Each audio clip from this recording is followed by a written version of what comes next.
10 సెకండ్ల ఆలస్యం ఒక జీవితం కోల్పోవచ్చు. డాక్టర్ ఏబీసీ తెలుసా?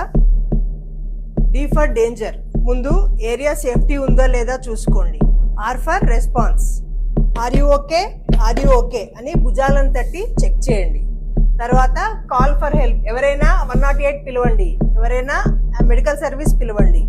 ఏ అంటే ఎయిర్వే, హెడ్ టిల్ట్, చిన్ లిఫ్ట్, ఇలా చేయడం వల్ల శ్వాస ఓపెన్ అవుతుంది. ఇప్పుడు చెక్ ఫర్ బ్రీతింగ్, ఈ వేళ్లతో నెక్ దగ్గర పల్స్ని చెక్ చేస్తూ చెవుల ద్వారా శ్వాసను ఫీల్ అవుతూ చెస్ట్ లిఫ్ట్ ఉందో లేదో చెక్ చేయండి. ఈ అసెస్మెంట్ 10 సెకండ్స్ లోపు జరగాలి. నెక్స్ట్ సర్క్యులేషన్, పల్స్ తెలియకపోతే సిపిఆర్ స్టార్ట్ చేయండి. సేవ్ చేయండి ఈ వీడియోని, మీకు తెలిసిన వాళ్ళకి షేర్ చేయండి. ఒక లైఫ్ని కాపాడగలరు.